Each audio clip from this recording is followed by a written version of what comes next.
So this is my second time recording this thing because the first time I was too drunk to notice that the camera turned off halfway through. Aiden, and this is the VG Punk channel. Alright, as you can see, this is gonna be my premium Megacolony deck profile. So this is my first non-standard deck profile that I'm doing, and it's actually something that I am very proud of. It's Unfortunately, my previous deck profile that I have done, I just put the good stuff together and then throw it out there because, you have to be on time and all that stuff. But this one I actually work pretty hard on, look online, do research here and there to see what I like and I don't like, and this is the result of it. I can guarantee you that it will be different from other Megacolony deck profile that you have seen that have recently topped. Yay, yay, I'm celebrating because Megacolony is meta. Why don't we just get into it? Alright, for the grade 0, we're gonna play the youthful mutant Directus because we don't have any better starter. We don't have any better starter. None of the G starter or the original series starter is good enough, so we're using the V starter. It's not that bad. On ride, draw or 1, and if you're going second, quick shield. And then we're gonna continue with the triggers. We're gonna play the over trigger Blessed Favor. Yeah, you should know what these over trigger are doing if you play standard at all, so I don't think I need to explain it. Something new is the heal grade 3. I have a really hard time talking, I don't know why. The heal grade 3, these guys are like a staple in both V and premium format. They recently come out, so if you plan to play any clan from other format, please remember to get a playset of these. They're the best thing at the moment. But anyway, they are great for defensive stuff early game, and in premium, when it's mid to late game, you can G-guard, so you're fine. Pause and read the card, because if you decided to go into premium, you should know what these cards do already, because every single clan have them. As so does they have these guys. Megacolony, Battler F. Grade 1, when your Vanguard attack, put this unit into your soul, draw a card, and your Vanguard get plus 10k. Every single clan have these guys. Some clan use it, some clan don't, but they should be an option. They should be in your mind as an option if available, because they're crits with regular crit stats from the V format with an effect, which is pretty good.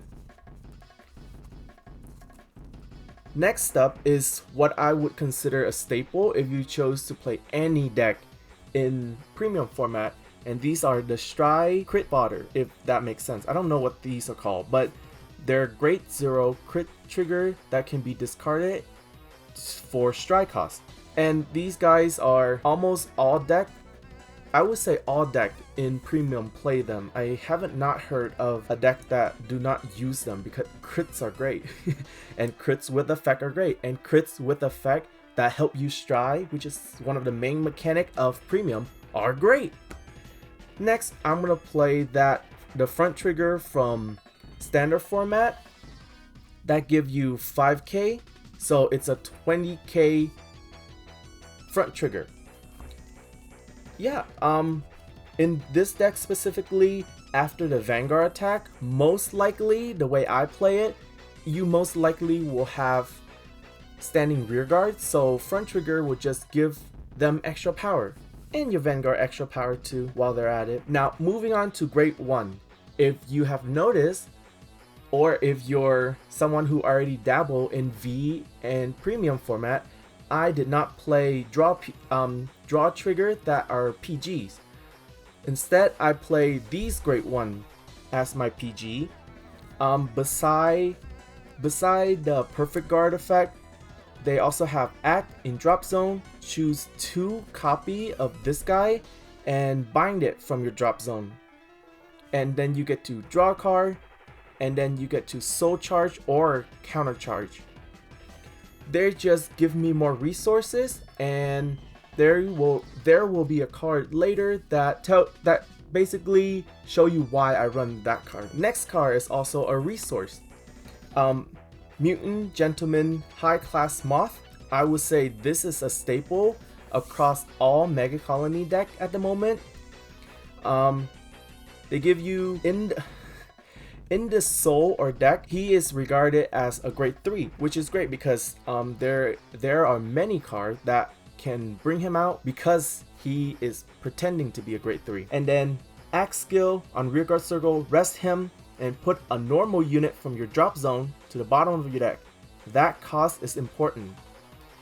And counter charge 1, that is also important as well because, you know, he's one of the, I think he's one of the only 2 form of counter charge I have in this deck at the moment, but you can repeatedly use him every single turn, so it's great.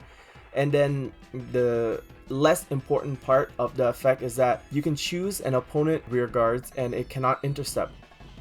That come in handy sometime, but it's mostly for the put a normal unit from your drop zone back into the deck and counter charge 1.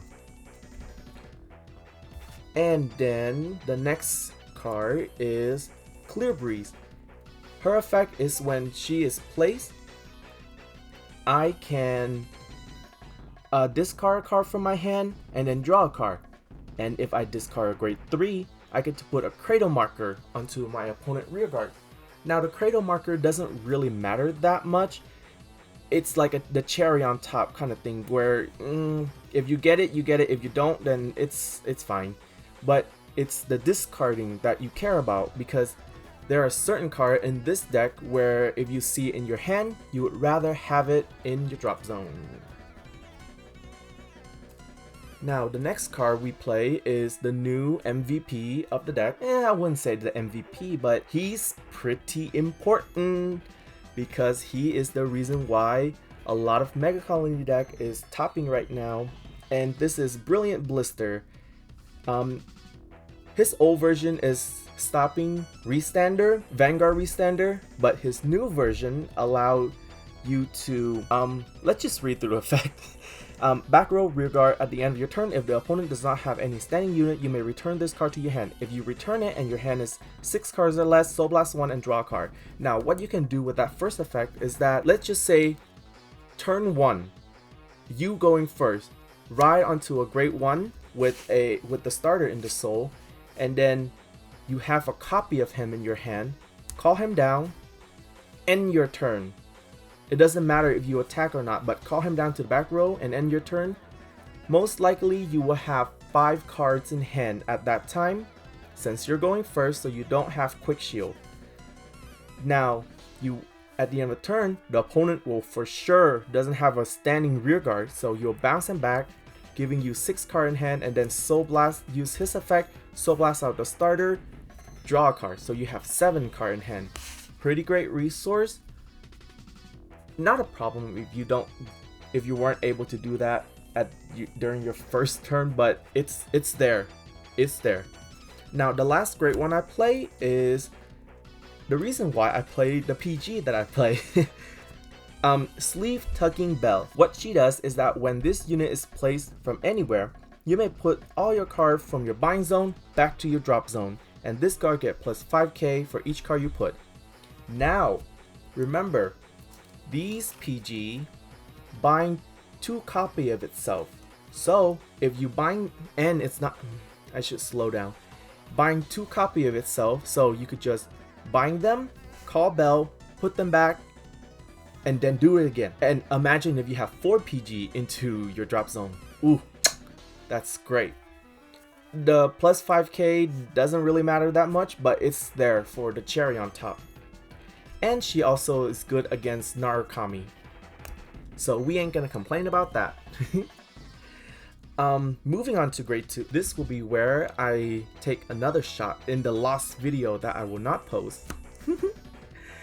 For Machining Mantis, I see a lot of decks don't play these guys, but he's okay. He's still pretty good at the moment to me. So I'm gonna continue playing him. He is on rearguard or vanguard. On place, Counterblast 1, look at top 6 of your deck, put a grade 3 card from among them into your hand, and this guard get plus 6k. So he's a 15k attacker, and he can add a grade 3 from those top 6 into your hand. Now, you will need grade 3s for, well, your main grade 3. More copy of that is always nice.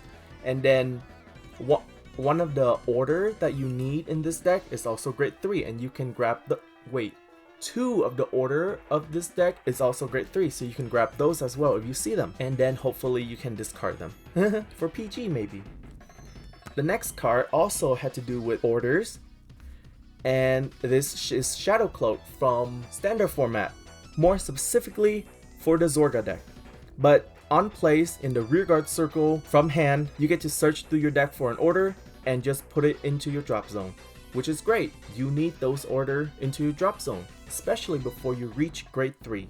The second effect of Shadow Cloak doesn't really matter. I'd probably 99.99% won't come up because you rather use your soul for something else. Now, I play Elite Mutant Giraffe because on attack, the first effect is on attack, vanguard or rearguard circle. When this unit attack, Counterblast 1, and this unit get plus 5k for each of your opponent rested rearguard. If there's one or less standing rearguards, draw a card. Now that I read it, it is much better than I initially thought. A little confusing, but this guy get plus 5k for each of your opponent resting rearguard, and if they have one or less standing rearguard, you get to draw a card. So this guarantees you at least a draw all of the time. Most of the time. And then the second effect, all of your opponent rearguard in the same column as this cannot intercept or move to other rearguard circle. It may come up, doesn't matter, but it's the first effect that matters. Now, before moving on to grade 3, I would recommend, if you're able to use your resources in your grade 1 and grade 2 turn, use them. Don't be afraid to use up all the counterblast, because the deck, as you can see, the deck can get back counterblast pretty easily. So you don't have to worry that much about it. Moving on to grade 3. Intrude, Scissor, and Hell Demise, they perform the same purpose. They serve the same purpose in this deck, and that is to be called in the middle of the battle phase to restand your other rearguard. So the attack pattern would usually be pretend that's a grade 3 Vanguard. Attack, attack, and then grade 3 Vanguard will attack, and there is one stride that will allow you to call one of these bad boys from your deck. And let's pretend you call this out, called it over, effect, restand this, and then attack, attack. That is why you would have most likely 5 attack per turn in this deck. And the reason why I only play 2 copy of him is because this thing can put them back into the deck. So to me personally, I don't see the point in running more copy of it since it's so searchable. I'm giving away all my secrets, but we already submit our deck list for Springfest, so it doesn't really matter. Now, the guy that make this deck the way it is, Fabricate Dragon of Ruination, a common from standard format. When placed on the Vanguard circle, choose a normal unit from your drop zone and you may play it without paying the cost. Now, all I'm saying is that that effect plus these order go great together. And then there's also Persona Rai, which make... Oh my god, I've been playing this deck wrong. I always say that my Vanguard a hit for 28 when it's really 38. Oh my god, I'm bad at this game. Anyway, this guy also has Persona Rai, so if you ride on top of him to activate his effect again, you also technically have a Persona Rai. Yeah. But also remember, you have to have a grade 3 or something equivalent to a grade 3 in your hand to stride, okay? But that's not a problem because we play this order and this order and this order. Now, this order Counterblast 3, Soul Blast 3, doesn't matter because you're going to activate it using Ruination effect. Always keep in mind, the cost of these order does not matter because of this guy. Anyway, the book, draw 3, and 3 of your front row unit get plus 10k. It's the draw 3 that matter. Plus 10k is there to be cherry on top. You notice a trend in this deck. Stuff doesn't matter, and sometimes it's just cherry on top. And that's what really pushed it to be meta. And then the next card is Lyrical Veil, a grade 2 order. Lyrical Veil was originally for a deck from Bermuda Triangle, but we steal it and make it our own because it's an order that can be used in any deck.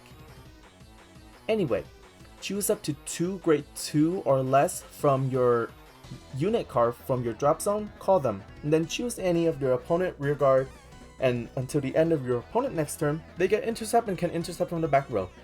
This card gives you 2 cards from your drop zone, which is great. If you really need your field to be filled up, then this card is there for you. And it can give you some defense if necessary. Like I say, the cost does not matter because you only activate that with Ruination. Now this card, it's an order from also the Zorka deck in standard, is play this sword, Counterblast 1, Soul Blast 1. That may matter sometime because sometimes the cost is low enough for you to activate it from your hand if necessary, unlike the other two. And its effect is choose any player rearguard, retire it, and then choose one of the cards with the same grade as that card that you retire from your drop zone and then call it back to the rearguard. If this is part of Alchemagic, you can choose 2 instead of 1, but that doesn't matter. It's just that first part of the effect. So you play this, retire one of your opponent's stuff, and then you can revive something with the same grade. Out of the 3, it is the worst one, but it is there. And the best part is, guess what? The book and that what is this? Regurgitation are grade 3, which means you can ditch them to stride. Doesn't have to be a regular unit card to ditch them to stride. So when you ride Ruination, the priority is the book, the veil, and then this. Unless you're in some really specific situation, you will always go with the book. If you don't have the book, you go to veil. If you don't have the veil, Regurgitation is fine. Yep, that is the main deck. So now we're gonna move on to the Stride deck because this is taking a long time, longer than any deck profile should be. G-Guard. I've been doing a lot of standard deck profile, and it's weird that it is taking longer than this. Probably because I'm excited about this damn deck. Feather Wall Mutant Deity Morphosian. She is the G-Guard that you will go into the most, and that's why I play 2 of her. But G-Guarding effect, discarding a heal trigger to play the G-Guard from face down from your G-Deck. And when this unit is placed on the G-Guard circle, I am running out of breath. If the number of your opponent's standing rearguard is 2 or less, this unit get 10k. So it's a 25k shield. Lovely. Now, the next 2 G-Guard. Relish Lady. You can only activate her effect if you have GB1, which means you have 1 face up on your G zone. Choose a face down G unit from your G zone and flip it face up. When this card is placed on the G circle during the opponent where your opponent Vanguard is attacking, pay the cost. Oh wow, old text. Old style of text. If you do, your opponent choose 2 of their rear guards and then they may rest them. If they don't rest those cards, you can draw a card and then counter charge 1, Soul Blast 1.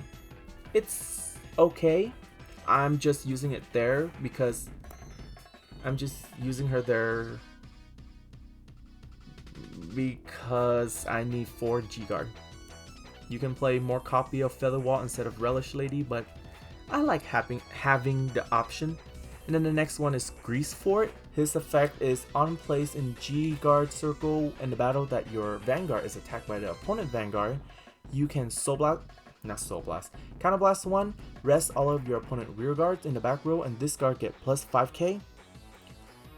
And for every it's get plus 5k shield for every 2 of your opponent rested unit. He's great because he can be a really big shield due to a certain MVP grade 4 in this deck. But we'll get to her later. She is the bane of all of the card existent, and sad to say she might be next on the chopping block. Now, the next card is Lawless Mutant Deity Opterandus. I played 2 copies of him because reason. His effect is Act GB2, which means you need 2 face-up unit.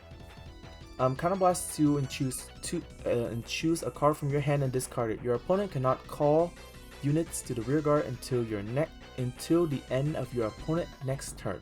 So the moment you activate his effect, the opponent cannot call at all. So you basically stop all of the Paladin, the Pale Moons, Neo Nectar, I believe, and a lot of other cards. A lot more than you would think. Because, surprise, a lot of decks need to cost stuff to activate stuff. Now, Overwhelm, she used to be the go-to stride of Megacolony, but not anymore. Act 1? What is this, a play? Act once per turn, Counterblast 1 and choose a face-down card from your G zone and turn it face-up. Draw the same number as the number of your opponent rested rear guard, and then if the number of your opponent rested rear guard is 1 or less, this unit get crit +1 and drive +1. So for that effect, she's a really big resource gainer. She give you a lot of resource for that, and if your opponent does not let you draw cards, then you get drive +1 and crit +1. And then her second effect is basically pumping your field a lot of power based on your opponent face down damage zone, which go great with the original Ghidorah, but we don't talk about it because she doesn't matter anymore. And then next is Deprenor, Pillaging Mutant Deity Deprenor. We're gonna go quick on it. She's just a very big power pump to the front row. Doesn't really matter that much because of the next card. She is flip fodder for the deck, basically. If you really want to know what she does, pause the video. Now, the MVP of the deck. Guilty Empress, Darkface Ghidorah. Act on Vanguard Circle once per turn, Counterblast 1 and turn a card from your G unit face up. Until the end of your opponent next turn, your opponent units, including the Vanguard, so Vanguard and rear guard, cannot stand during the stand phase. So you basically stun their whole field and then tell them to play like that. And then your opponent cannot call units other than from their hand. Now, what does that effect entail? Your opponent Vanguard is stunned and their rear guard, but that doesn't matter. Well, it does matter. So what it means is that during your opponent's turn, let's just say, where'd it go? Let's just say your opponent, his field start will be like this. That's the Vanguard. So they start their field, they start their turn like this. Stand phase, they cannot stand. Now, moving on to the ride phase, unless your opponent ride a grade 3 on top of it, your opponent Vanguard will stay that way. Now, 2 scenario in this point. If they have a grade 3 that they could ride it. It'll become stand. Moving on to the next phase where they will stride, they'll be able to stride it standing up, and then go forward with their game plan like normal, except their rear guard is stunned. Second scenario. Oh, they will also need another grade 3 in hand or a substitute in order to discard and stride. Second scenario. the Vanguard, your opponent does not have a grade 3 in hand to ride that, but they choose to stride still. So that means they have another substitute that's not a grade 3. Ditch it to be able to stride. When the opponent stride, they will have to stride it like this, resting. Because striding is not considered riding, so you don't keep it stand up if the stuff that you're striding on is rested. So you will have to stride like this. Yeah, that's all I have to say. That's the reason why this card is so scary. Because it requires certain play from the opponent. Now, the second part of that effect is that your opponent cannot call unit other than from the hand, which means during your turn when you activate this and you are attacking, your opponent cannot call G unit because it's not called from their hand.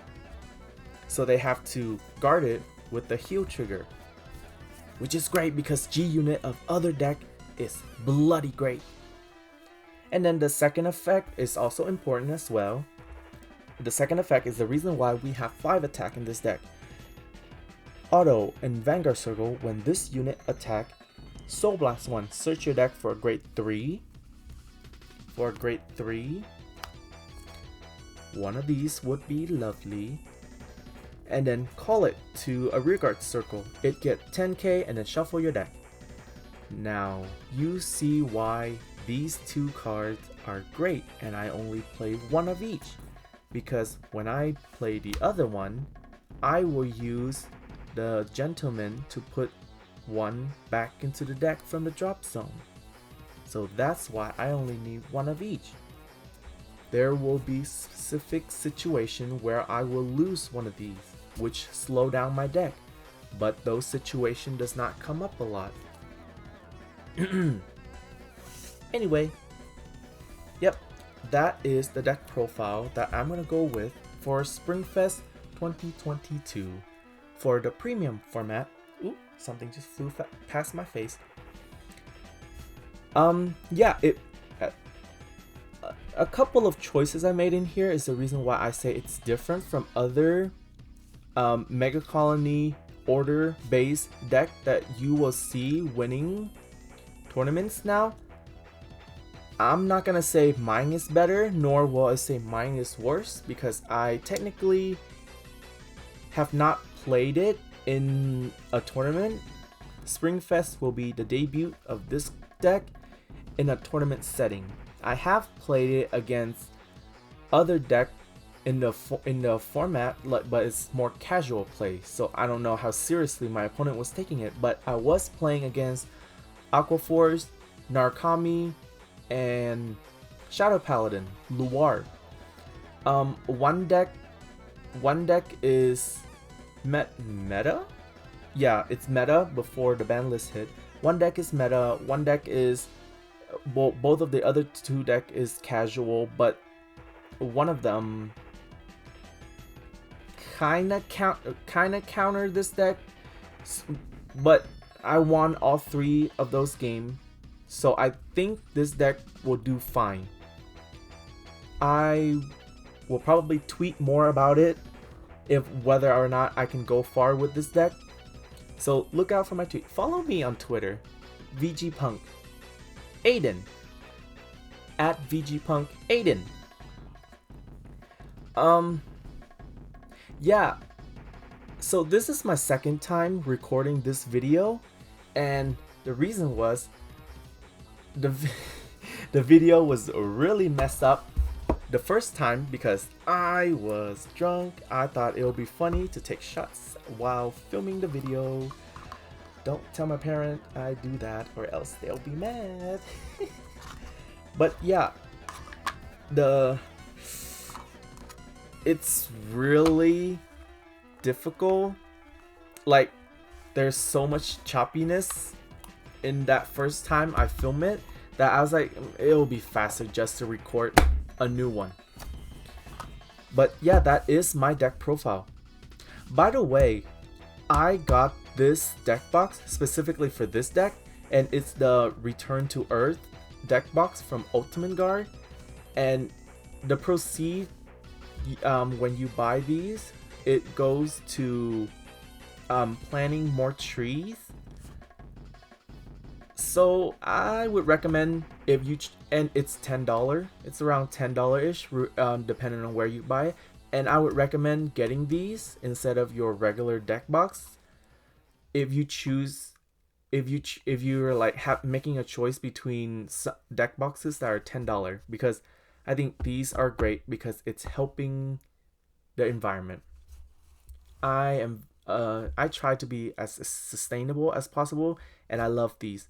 They're pretty good.